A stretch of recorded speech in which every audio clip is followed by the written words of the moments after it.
سلام دوستای قشنگم، به یک ولاگ دیگه خوش اومدین. من که میبینین الان در تاریکی هستم، ساعت 1:03 صبح. من رد داده بودم و در دوران PMS هم از این PMS شخماتیکا که کلا حالت بده با خودت هم اون جوریم. بعد دیگه اومدم لب دریا، یه ذره آروم شدم دیگه. لازم دونستم که برای شروع ولاگ یه سری توضیحات بدم بهتون. من کلی تولید محتوا کرده بودم و خب برنامه‌ریزی میکنم و مینویسم که چی میخواد ماما، و کلی برنامه‌ریزی میکنم که آقا ولاگ این هفته این تاریخ من میخوام اینا رو داشته باشم و طبق اون حالا زندگیمو پیش میبرم. کلی کار انجام دادم تو این 1 ماه و کلی ویدیو گرفتم، اما متاسفانه هاردم 2-3 روز اصلا بالا نمیاد و کلی ویدیوها رو من تو این ولاگ نمیتونم بذارم. اینه که واقعا خیلی ناراحت شدم، اصلا انقدر حالم بد شد. 5 روز رفتم بیرون، کلی گریه کردم. بعدش هم امروز هم که یعنی دیروز در واقع کاملا افتاده بودم رو تخت، نمیتونستم پاشم دیگه. گفتم باید هر جور شده ولاگو این هفته بذارم، یعنی چهارشنبه شب باید آماده باشه که الان چهارشنبه 3 صبح و من نمیخوابم، برم خونه نان استاپ ادیت میکنم. خودم هم نمیدونم موضوع ولاگم چیه واقعا، اما امیدوارم ولاگ این هفته وقتی که شما میذارید میبینین و نگاه ارزشمندتون ارزش اینو داشته باشه که این ولاگ رو ببینین و بیشتر دیگه هرچی که دارم و باید استفاده کنم توی این ولاگ دیگه. خب خیلی چیزا رو متاسفانه توی هارد از دست دادیم، خیلی محتواها رو، اما امیدوارم اینم قشنگ باشه و به دلتون بشینه و دوست داشته باشین. و دلم میخواد ولاگ رو با دیدن طلوع خورشید زیبا از دریای خزر، جایی که روبرو من دارم میبینم عشق میکنم، شروع کنم.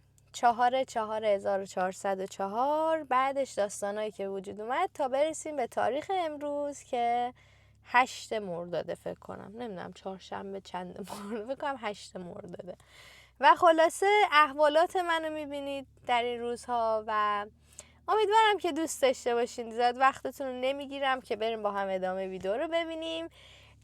ماچ بهتون، قربونتون. دیگه کارهای اداری سابسکرایب و نظر دادن و کامنت گذاشتن و لایک کردن و اینا هم دیگه با خودتون دیگه. دمتون گرم. من واقعا تو شرایط سخت دارم این ولاگو آماده میکنم، برای ادیتش واقعا هیچ ایده مغزم قفل بود، ولی امیدوارم که چیز خوبی از آب در بیاد و برم خونه بشینم تا فردا ادیت کنم و تقدیم نگاه زیبای شما بکنم. فعلا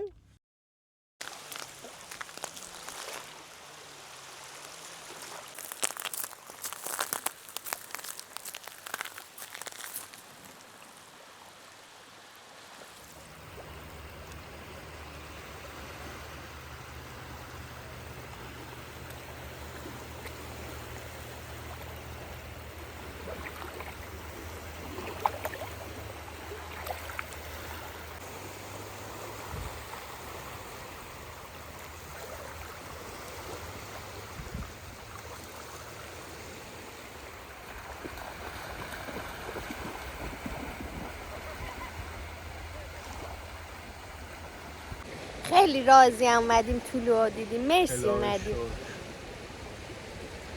واقعا ارزشمند، واقعا ارزشمند. خیلی این موقع خوشگله. صبح بیدار بمونی بیای ببینی واقعا ارزشمند. یکت خدا مرسی. هر دقیقه طلایی تر میشه.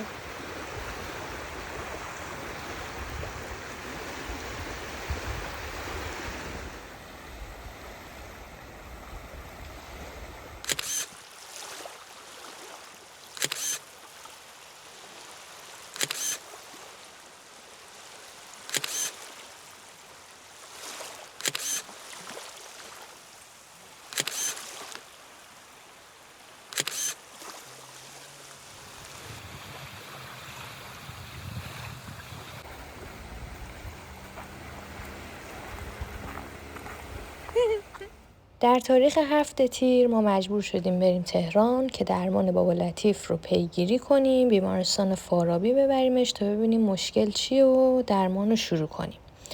کاری ندارم که چقدر اتفاقات تلخی افتاد و با چه دلخوری و ناراحتی ما از تهران برگشتیم، اما 1 هفته اونجا بودیم. خیلی اتفاقای قشنگی هم افتاد که مهمترین اتفاقش دیدن پریا دختر خاله قشنگم تو کرج بود. سلام. با دلبر نازم اومدم کافه. قربونت برم. وسط این داستانای بابا لطیف که از بیمارستان آوردیمش امروز. بچه یه دلیلی که من نتونستم خیلی ویدیو بگیرم اینه که تهران خب خیلی سخته تو بخوای دوربین و گوشی و اینجور چیزا در بیاری و امنیت نیست، مخصوصا سمت گمرک و اینا بودیم. از اون طرفم بیمارستان که همین که وارد شدم دید گوشی دستمه، گفت خانم برای خودت دردسر درست نکن عکس و فیلم بگیری. گفتم نه حالا مشکل نداره نمیگیرم دیگه، نگرفتم. ولی امروز انقدر بدو داشتیم به فکر کن ساعت 2 شب راه افتادیم از رودسر دیگه، مستقیم اومدیم رفتیم بیمارستان. حالا من تو راه خوابیدم و رو نیمکت پریا خوابیدم دیگه انقدر خسته بودم. مهدی باباشو برد که مثلا کار آخرش رو انجام بده، رو نیمکت کیفمو گذاشتم یعنی معتادای کارتون خواب رو نیمکت خوابید. 3 ساعت بعد مهدی اومد دیدم پاهام اینجوری ببین پاهامو باز کرده بودم هیچی هم که روز نگفت کار اتفاق سالمی ما باز به هم افتادیم. من خودمون نزدیم. آره ما حالت عادی مونینه. الان تازه شروع شد دیگه با این خاطره. آره دیدم یه ترکا میگن آتلا غالب آتلا غالبم خیلی بال بود. مهدی اومد بنده خدا کپ که و فعلا باشه بریم تو ماشین بقام دم باشه بریم بیا بیشتر از آتلا آبرو منو نبر، آبرو دارم اینجا دیگه. خلاصه اینجوری دیگه حالا بعد شب اومدیم سمت مرشد خونه خواهر مهدی. دیدم که پریا اینا مرشد رو. گفتم پریا من دیگه واقعا باید تو رو ببینم دیگه. جیگر منه، عشق من، خواهر کوچیکش بزرگ شوهر من خوشگل. شوهر تو قشنگ من شوهر من که میخوام اون کوبیدم.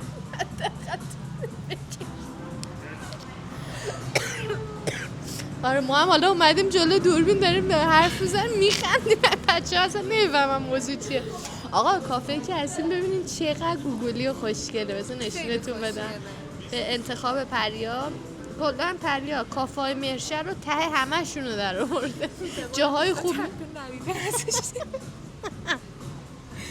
آره خلاصه دیگه اومدیم و بعد چی اینجا، حالا اینجا که نه اینجا تازه زدم قطعا، ولی مهشهر جایی بود که من با مونا خیلی می اومدم. یعنی مثلا مجرد بودیم ما اینجا پلاس بودیم دیگه، خیلی نداشتیم دیگه، خیلی خوش گذشت. بعد الان تجدید خاطره است اومدم دنبال تو، اومدم اینجا چون ما ایران زندگی نمی کنیم. اصلا یه کافه هنری خیلی معماری جذابی داره. اصلا مهمتر چای ترکی داره. چای ترکی ها. آره خیلی خوشگله. خوشگله. خوشیشه رو نشون. چقدر رنگی پنگی و قشنگ به لباست هم میخوره. اینجا چند تا عکس بگیری. آره. بذار پاشم. اینجوری نمیشه. به چقدر خوشگل و هنری. آفرین.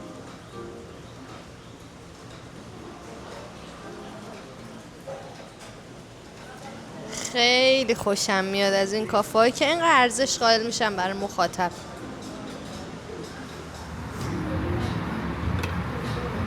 چقدر خارجش بالاست. خیلی باله. خوشم. خلاصه از ساعت 11 شب تا 3 صبح کلی با پریا حرف زدیم، ولی چون بیشتر از این اجازه نداشتیم که از این کافه عکس و فیلم بگیریم، در حد چند تا عکس یادگاری از لحظات قشنگی که با پریا جونم گذروندیم اینجا میذارم به یادگار.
شدم.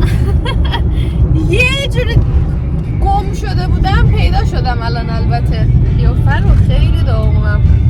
الان پیدا شدم نزدیک اون گل فروشی هم برم ببینم رزماری داره بخرم. خدا کنه داشته باشیم. خب من اومدم به بهشت. خیلی خوشگلی. به بهشت خوش آمدم.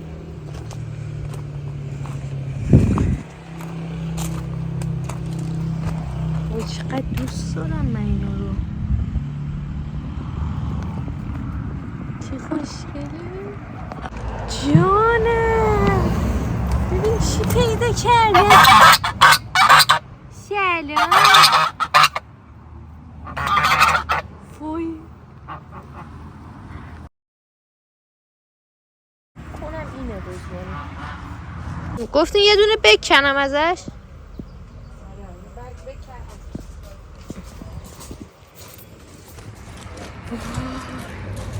چه بوی بهشتی میده. قیافه من در یک همچین وضعیتی که هی شالم میفته اینو باید جمع کنم. کیفم از این تیت بگا بردم که به محیط زیست کمک کنم و این داستانا. وای این چه خوشگله. این چه خوشگله. به به. اصلا نمیدونم کجای ولایم. فقط یه دونه تونستم ادیت کنم، یه دونم دارم ادیت میکنم ویدیو و خیلی همه چی پیچیده تو هم. الان برم خونه ببینم که خاکی میخوام مثلا برسم. اینجا هم خیلی خوشگله. برای روح و روانم عالیه. اینجا عالیه برای روح و روان من.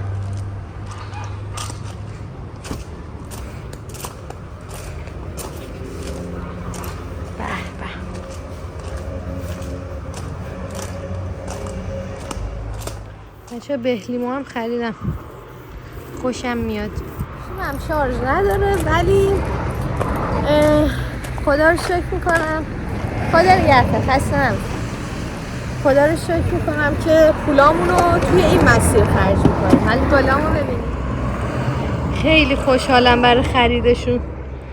سالم خوری رو دارم شروع میکنم. همه چی باید طبیعی و ارگانیک باشه. اینم برای مورچه ها گرفتم. رزماری، استخودوس. خدا تازه یه جایزه هم بهم داده. بعد اونم بهلیمو، نه برگ بو بهلیمو که من اینو بزنم اونور.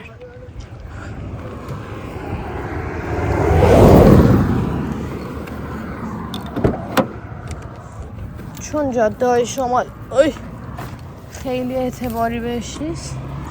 خیلی خوشحالم. اینا هم جایزه گرفتم. این برگ بوه. اینو میریزم توی مثلا مرغ و اینا پوشو میگه. برگ بو درست.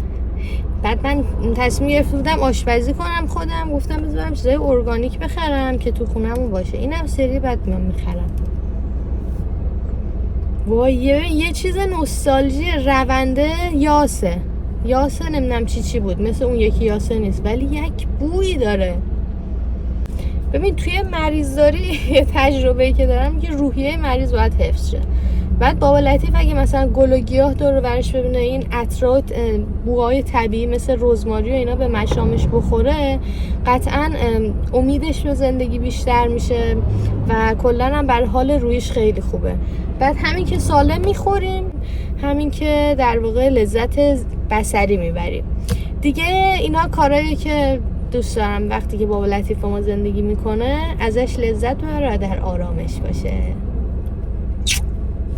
به خدا این بوس برای خدا بود. قیافه هم میبینید داغونه دیگه. انشالله درست میشه دیگه. از تهران اومدیم. ببین فکر کنم 6 بار فیلم گرفتم اینو گفتم ولی یه دونهشو میذارم دیگه. حالا به روتین زندگی برگشتیم و خب سیستم همه چی ریخته به هم و دوباره باید برنامه‌ریزی کنیم. حالا الان دیگه اومدم بیرون و فکر کنم یه 3-4 ساعتی از بیرونم. من ساعت 5 طبق برنامه‌ریزیم ساعت 5 می‌خواستم ادیت یه ویدیو دیگر رو انجام بدم مثلا تا یه حدودی. بعد الان ساعت 5:30 من اصلا اون کارم انجام ندادم. همه چیم پیچیده تو هم ولی راضیم. یه کارش میکنم. این دل برام ببینیم فشت گوگلی دیگه. برم کار داری زیاد دارم. ببینم زندگی چی میخواد برام. همیشه کارهای خودم رو نشون میدم، ولی زحمت مهدی رو گفتم نشونتون بدم که این بچه قسمت خورد و خوراک زندگی ما رو به عهده داره. دستت درد نکنه. این چیه مهدی جان؟ این کباب مرغ تابعی. کباب مرغ تابعی. ولی انقدر خوشمزه است وای نمیدونید. این مواد جوجه کبابو داره. خب به این صورت میریزیم توی میکسر رو اینجوری میشه، بعد میذاریم این جوجه کباب. آخرم اول میپزه، بعد سرخش میکنیم. ایوه مهدی چون حجاب نداره در این زاویه ها ببینیدش. خسته نباشی جیگرم. ماشاءالله مهدی کی درست میشه؟ گشنمه.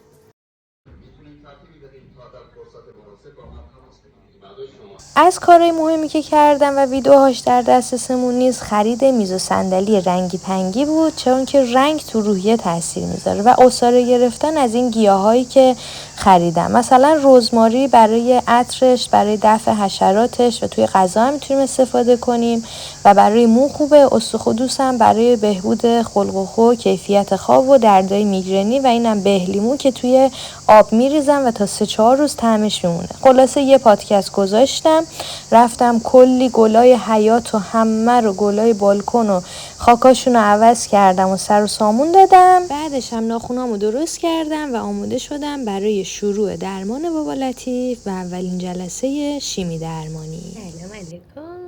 فردا باید من بابا لطیف رو بستری کنم. اصلا هیچ ذهنیتی ندارم که چطوریه این مریضی، چی کار باید بکنم. اصلا اینا رو هیچی نمیدونم. فردا مشخص میشه. دیگه انقدر گیجم و لهم و خستم. لیستم رو نوشتم که بردارم. یعنی بچه من هر روز من میخوام تولید محتوا کنم از کار روزانم، یه چیزی دارم برای سرگرم کردنشون، به خاطر اینکه خیلی کار روزهای پرشلوغ، خیلی روزهای شلوغ و پرکاری دارم. کلا باید یه کاری انجام بدم. حالا مثلا متن وسط اینا مدارک بابا لطیفه باید جمع کنم. دیگه مهدی هم باباشو ببره حمامو آمادهش کنیم. کلی رفتم براش امروز لباس سیرینا خریدم ترتمیز. دیگه تو خونه جدیدش باید ترتمیز و مریض باید به گل بده. زمان مامانفری کلا تو ذهنمه. همیشه من در آموزشگاه برای عیادت مثلا همه میگفتم هیچ اصلا اینجا انگار مریض داره زندگی میکنه. بهداشت در خانه‌ای که سالمند هست و اینجوری مریض هست خیلی مهمه. یعنی کار من که وسواسم کارم چندین برابر میشه. ولی خب دیگه قشنگه دیگه. قشنگی و سختی ها با هم قشنگن و درس داره توش. دیگه برم یه ذره از دیدن ماه لذت ببرم. نمیدونم میبینید یا نه. این چی خوشگله. برم یه ذره از دیدن ماه لذت ببرم، بعدشم برم جمع کنم. دستت درد نکن. ایول من مدارکش که کپی کرد مهدی. ساعت 4 صبح انقدر آروم دارم صحبت میکنم. گفتم وسایلا رو جمع کنم. بعد میخواستم یه لباس راحت بپوشم. لباسای خودم خیلی نمیدونم چرا این همه لباس دارم ولی هیچ وقت لباس ندارم. یه دونه تیشرت مهدی داره که اصلا یادش نیست اینو داره. بعد یه ذره بلند بود در من، میخوام کوتاش کنم.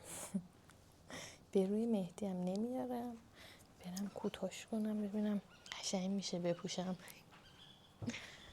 اینه لباس. اصلا نمیدونم چی در میاد ولی درش میارم یه چیزی.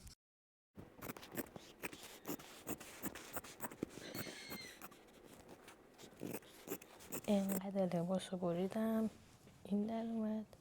بپوشم ببینم تو تنم چجوریه. آخه مهمه که لباس راحت باشه. مثلا کلی شلوار جین و اینا پوشیدم. بعد گفتم 2 شب بیمارستان هیچ ذهنیتی هم ندارم چجوریه. بذار حداقل یه لباس راحت و اینا بپوشم. دیگه تیشرت مهدی رو خراب کردم. بعدن تو بلاگ میبینه. چطور شد بچه؟ حالا خوبه دیگه، زایه هم نیست پایینش. حالا بعدا میام پایینش رو میدوزم. هم راحته این شلوار، مخصوصا خیلی راحته. راضیم از کاری که کردم، خیلی راضیم. امیدوارم مهدی دعوام نکنه.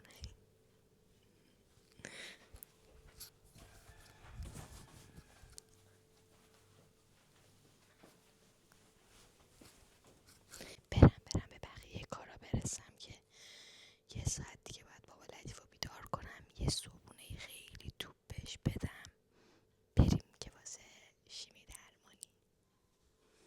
بچه‌ها یه اتفاق خیلی بد افتاد.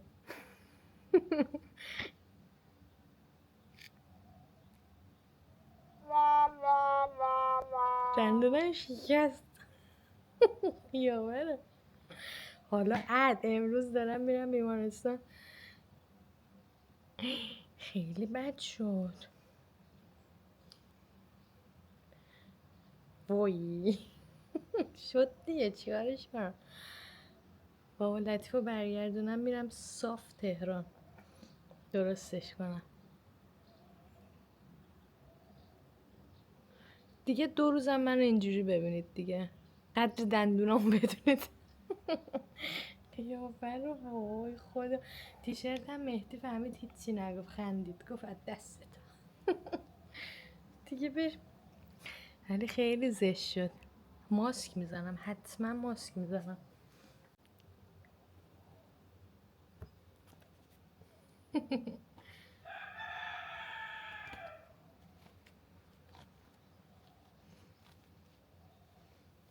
حتما اینجوری میرم. تیپ نهاییم هم شدیم. خوبه درسته پایینش زایه است ولی خیلی مشخص نیست، از این چه زایه تر نیست. وای خیلی ناراحتم. میدونم اینه سیاه کنم کلا نداشته باشم. وای از چیزایی که واجبه بردارم اینه که برگ بهلیمو بکنم، بندازم تو قمقمه آبم. نمیدونم باید چجوری بکنم راستش، از ساقه بکنم، فقط برگشو بکنم، ولی یه عطری داره اینو الان میریزم تو آب تا 3-4 روز عطرش میمونه. خیلی خفنه.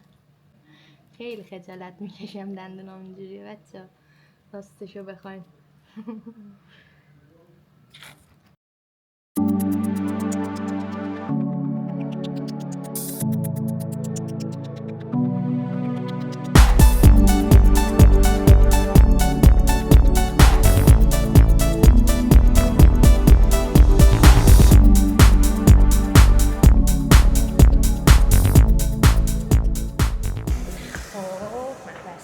کردم کارت همراهمه.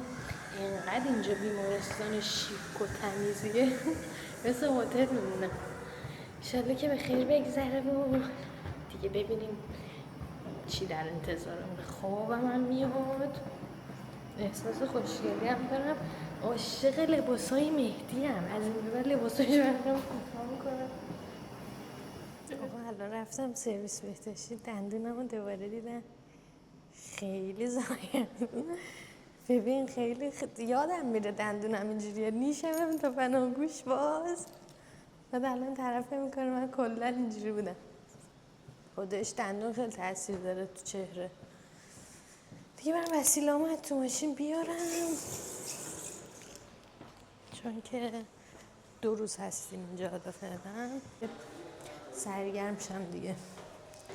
چطورین؟ من اومدم اول غذا بیمارستان گرفتم، بعد اصلا دیدم نمیتونم اونجا غذا بخورم و اینجا دیگه پارک ملت رشت دیگه. ببینید دیگه این دیدین دیگه، این ولاگ اینجوریه تا درستش کنم. پارک ملت رشت فلافل خیلی خوشمزه داره. یه فلافل داره خاله شیرین، ما همیشه می‌اومدیم شون، هر سری می‌اومدیم رشت باید فلافل اینو می‌خوردیم، خیلی خوشمزه. حالا اومدم فلافل بخورم، با لطیفم فلافل عوض کردم. گفتم برات میگیرم میبرم.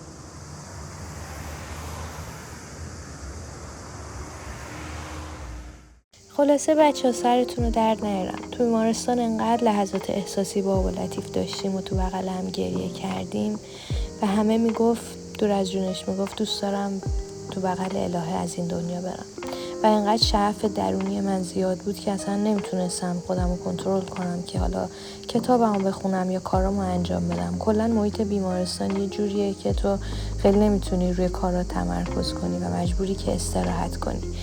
خلاصه سعی میکنم وقتتون رو نگیرم با حرفای زیاد و دیگه صورتمو تمیز کردم و مسواکمو زدم رفتم آماده شدم برای خواب. من دیگه اومدم قشنگ دستشویرم شستم، اینقدر که من وسواسم دستشویرم شستم دیگه. الان فقط میخوام برم موزیک بذارم یه ذره آروم شم.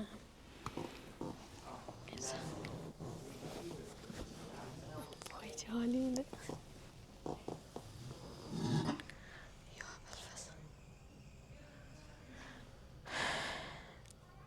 خب آخش چقدر حال میده بچه.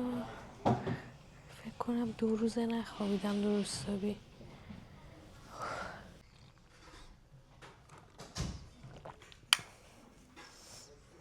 بعد از 2 روز که از بیمارستان اومدم انقدر شعفم زیاد بود و دوست داشتم راجع به تجربه هم تو زندگی صحبت کنم که یک ولاگ آماده کردم که هفته پیش گذاشتم و این تامنیلش اگر دوست داشتین برید حتما سر بزنید و نگاه کنید. بعد از اون تا 2 هفته نمیتونستم تولید محتوا کنم تا اینکه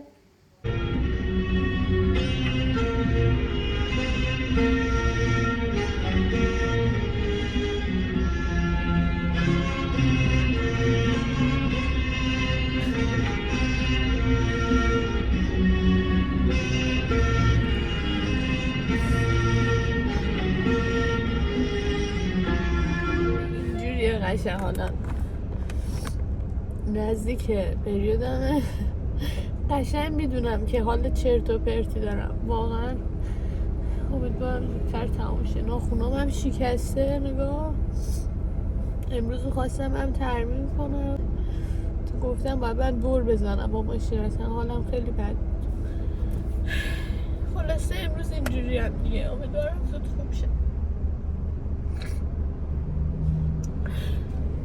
هاردم که کلی عکس سفرام به کاشان نمیدونم تولدم سالگرد ازدواج همه رو توی هارد ریخته بودم. بعد از هاردم باز نمیشه. اصلا انقدر حسابم خورد شد نمیدونم واقعا برای این هفته چی کام ادیت کنم بذارم. اینه که واقعا حالم بده. اصلا کارم پیش نمیره. کار مهدی هم پیش نمیره. توی وضعم بابا لطیف زخم بسترش شروع شده، یعنی واقعا ناراحتم.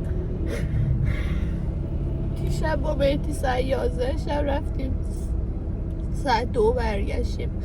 تخت بابا لطیف رو از کیاشهر آوردیم. همسایه‌مون دوشک برقی داد تا بریم این هفته تهران بخریم. اصلا نمیدونی همه چی ریخته به هم واقعا. کلافم یعنی قشنگ، مخصوصا که نزدیک پریودم، یعنی قشنگ PMS پدر منو در آورده. با شما حرف زدن بخور آروم شدم. ببینیم زندگی چی میخواد ازم. ببین اصلا خدا شاکی نیستم چون مشکلات همونجور که در ولاگ قبل گفتیم مشکلات تموم شدنی نیستن و بخشی از زندگی هست. حالا این حالتی که الان من توش هستم بهش میگن حالت قبض و طبیعیه. یعنی کجا برم قشنگ باشم یه سر اومدم لاهیجان آب و هوای عوض کنم. داشتم خفه می شدم ولی در کل که زندگی همینه دیگه. ببین حالت بد میشه طبیعیه. میتونی گریه کنی، جیغ بزنی، ناامید باشی از خودت، از خدا، از همه شاکی باشی، اینا طبیعیه. ولی مهم اینه که برگردی به حالت اولت و با انگیزه زندگی تو ادامه بدی. مخصوصا ما که الان یه مریض 82 ساله داریم باش زندگی میکنیم، کلی تجربه زیست داره و خب گاهن اصلا حال بابا لطیف خیلی جالب نیستش، مثلا بخوای حساب کنی سرحال باشه و اینا مثل قدیم نیست.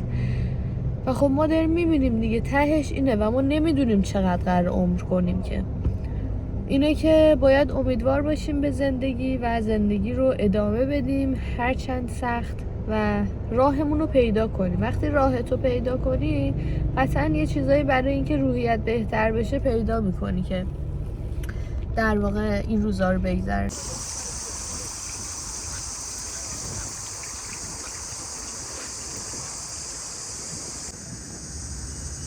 ببین که خوشگله اینجا.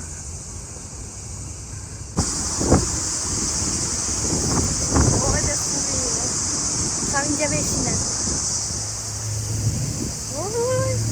ایوه ببین من چند مدت یه ماه دارم در جمع میکنم. خدا یه دونه در برام فرسته. بذاری بشینم. امروز آفتاب نگرفتم. چند روزه میرم آفتاب میگیرم. چه خوشگله بیو. این جایزه خدا به من. آخه خونه پرنده هاست. من بشینم یه خورده لذت ببرم، یه ذره آفتاب بهم بخوره، انرژیم برگرده، برم خونه قوی ادامه بدم زندگی رو. خیلی زاویه دوربین بده. بذار بیام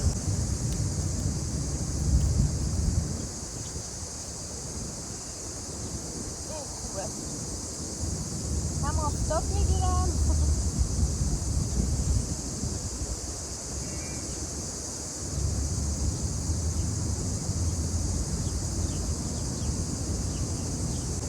خلوت هم هست.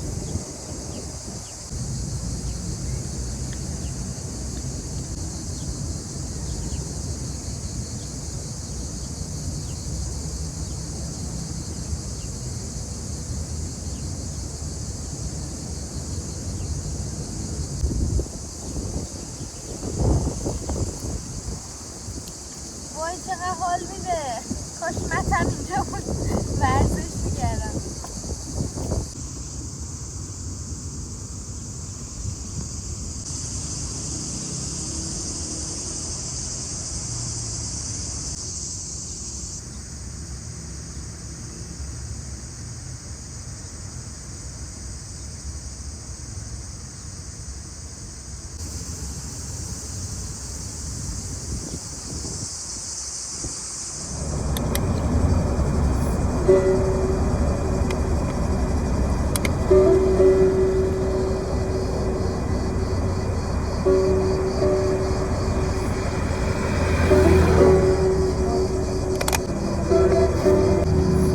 شما رو گذاشتم تو در ماشین.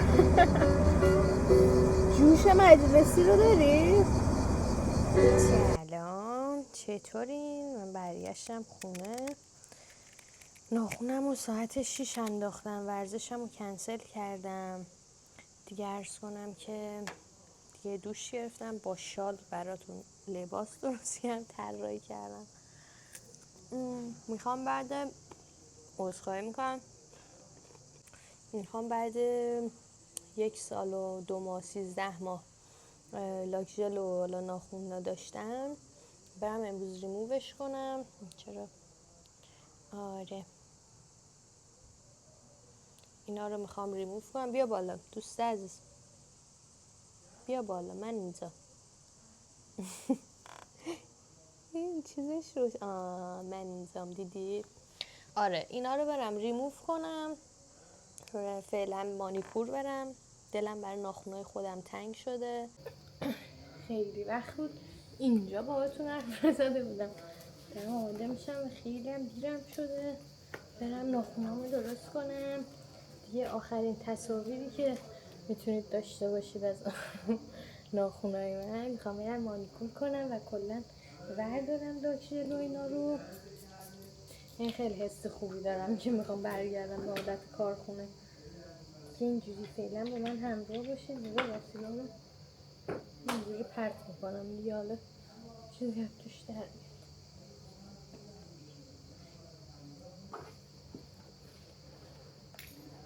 چیم صورتی. اینم موبایلم. بریم.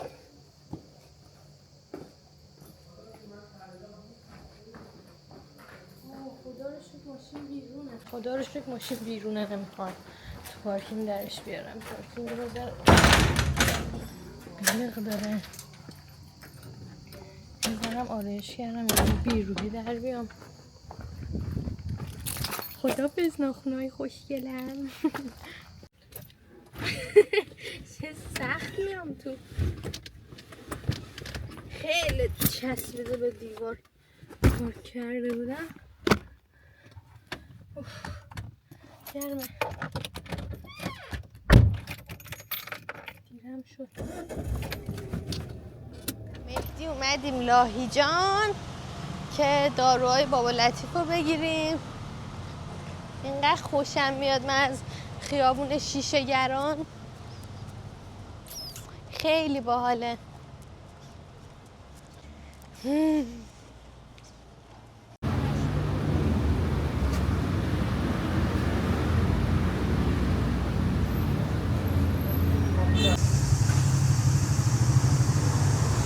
و مهدی هر سری با هم به نتیجه نمیرسیم. من لحاظ روحی با هم میایم کافه دیمه.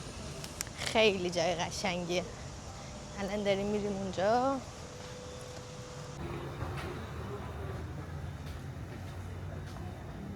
اوه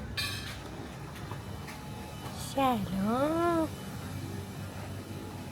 اینجا کافه مورد علاقه مونه.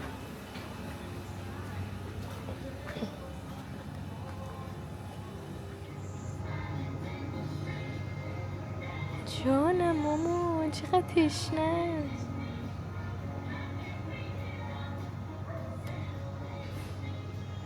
دلبر مهدی میگه شبیه گربن.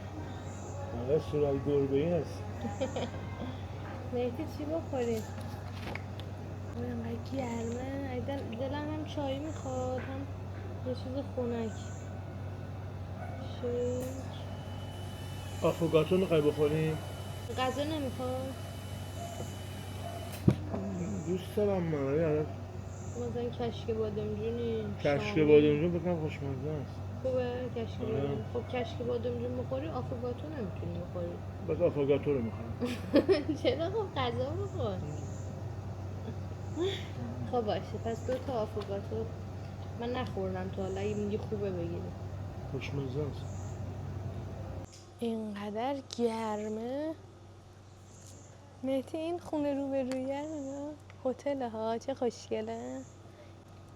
کیک دیگه نمیخوای؟ نه دیگه همون آفوگاتو خوبه دیگه. دله شدیم فقط میخوایم بخوریم. پردهشو نگاه چه خوشگله. اینجا رو دوست دارم چون که خلوته و خب به خاطر اینکه چیزم هست حالا این اتاقا رو اجاره میدن خیلی شلوغ نیست و سر صدا نیست. نگاه چقدر خوشگله پرده های اونجا. راستی بچه ها ناخونامو نگاه کنین. ناخونا رو کلا ریموف کردم. خب خیلی آسیب داره دیگه. بزنین بردارم.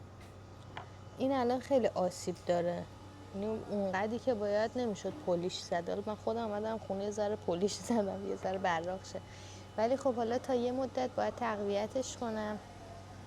لاک نزنم. اینقدر دلم تنگ شده بود برای ناخونای خودم.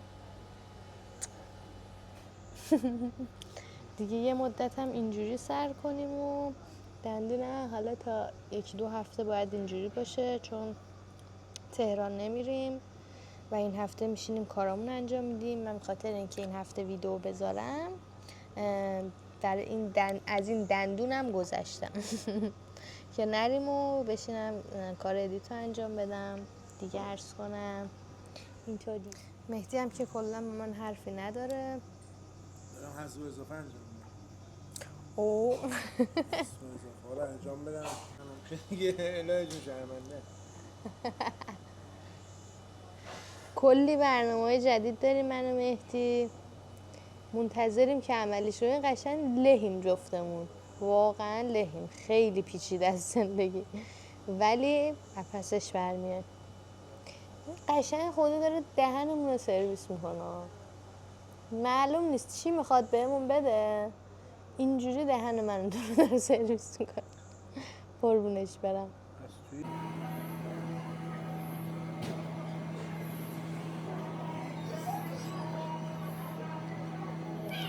اولین بار میخوام تست کنم. خوشمزه است.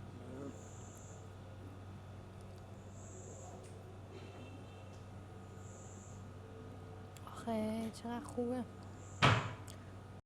انقدر که اینجا جای دنجیه، هر سری من و مهدی میایم کلی با هم صحبت میکنیم، کلی هدف تعیین میکنیم تو زندگیمون، برنامه‌ریزی میکنیم براش و خیلی با انگیزه برمیگردیم خونه. خیلی دلی دوست داشتم که این کافه زیبا رو بهتون معرفی کنم. کافه دیمه توی لاهیجانه. هر وقت اومدین سمت لاهیجان حتما به این کافه سر بزنید، مخصوصا چای لاهیجان رو حتما بنوشید. من خودم یکی از دلایلی که عاشق این کافم چای خوش‌طعم لاهیجانه. حتما اینجا سر بزنید، کلی هنری و قشنگه. یه نمای کلی بهتون میدم که در نظر داشته باشید اینجا چه جور جاییه.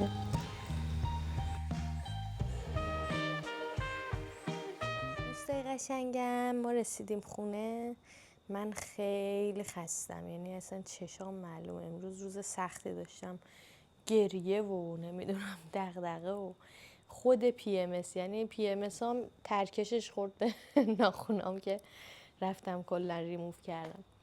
خلاصه برم یه استراحت کنم، فردا صبح پاشم کار ادیتم رو انجام بدم و این هفته ویدیو رو تقدیم نگاهتون بکنم و خواستم که ولاگ رو همینجا تموم کنم تا هفته دیگه. خدا نگهدار. سابسکرایب یادتون نره، زنگوله رو بزنید که ایشالله ویدیو هفته بعد رو ببینید.